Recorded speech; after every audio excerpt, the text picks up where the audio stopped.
Back here in the U.S. and those anti-Israel protests that rocked college campuses this spring, New York officials say the unrest at Columbia and other universities were assisted by outside groups. Now attorneys from the United States and Israel are suing two organizations, accusing them of collaborating with Hamas. CBN's Chris Mitchell reports from Jerusalem. Pro-Palestinian demonstrations began at Columbia University and quickly spread to college campuses coast to coast. Authorities dealing with the unrest found a number of outside groups supported the protest and even encouraged violence. The lawsuit filed in Virginia accuses the American Muslims for Palestine and National Students for Justice in Palestine of collaborating with Hamas to serve as their propaganda division in the U.S. These groups are the primary drivers of what we're seeing today happening across campuses in the United States, which have effectively become a second front for Hamas since October 7. Arsen Ostrovsky, CEO of the International Legal Forum, working with the U.S. legal team of Greenberg Traurig and the National Jewish Advocacy Center, describes what these groups are doing. They are acting and serving in collaboration and coordination with Hamas, essentially as propagandists and collaborators on campus to try and promote the Hamas extremist ideology. Ostrovsky tells CBN News these groups began mobilizing the day after October 7th.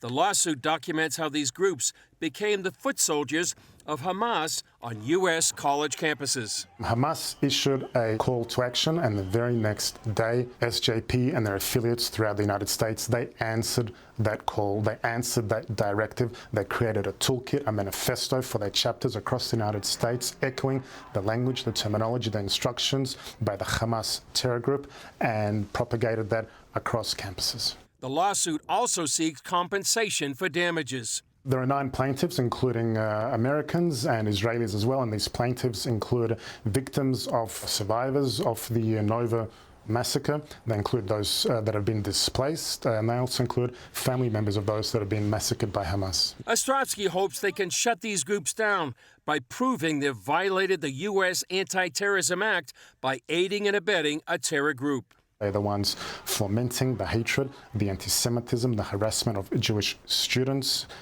We need to shut them down, and we can do that legally by branding them as a terrorist organization, as a collaborator of the Hamas terror group, and making sure once and for all they cannot be active on campus. Ostrovsky says in addition to the military battlefield, Israel must fight in the international legal arena.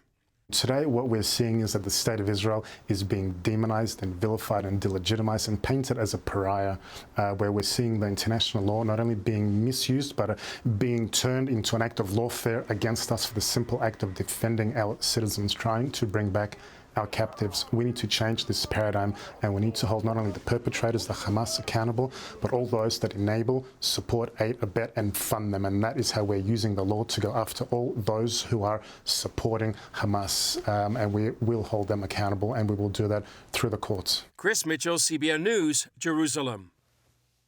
All right, thank you, Chris. Gordon, back over to you. Well, it's really wonderful to see this and to see someone taking positive action against these groups. Just a casual observation of the protests, you know, who printed all the posters, who created all the flags, who had identical tents. You know, sort of the common joke is, well, Dick's Sporting Goods must have had a special sale that day, and all the college students took advantage of it. No, it was quite clearly organized and clearly funded from outside sources. Now the issue is, were they acting under the instructions of Hamas? There seems to be clear evidence that they were. And that was the call the day after the massacre for support, and that was a worldwide call. Then when you hear the head of Hamas thank the students, and I find that absolutely incredible, he sends a special thank you to them for being part of the, quote, flood, close quote.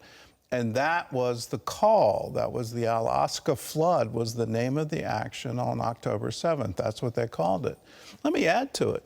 When you have an Ayatollah in Iran thanking them too, that shows just how deep this goes. that this isn't just some sort of spontaneous student protest. This was a well-orchestrated propaganda campaign. In that campaign, truth has been turned on its head, where Israel is being accused of genocide. Israel is being accused of war crimes, and it was Hamas that committed them all. Using civilians as shields is a war crime. Taking hostages, civilian hostages, away from their homeland, war crime. Using rape as a method of war is a war crime. Who is calling for genocide? Whenever you hear from the river to the sea, that is a call for genocide. That is part of the founding document of Hamas. They want to wipe Israel off the map, and they want to kill every single Jew in Israel. That's where the genocide is. Truth needs to get standing up and saying, no, not on our watch. You don't get away with these kinds of lies. You don't get away with this kind of propaganda. Not here in America. You don't get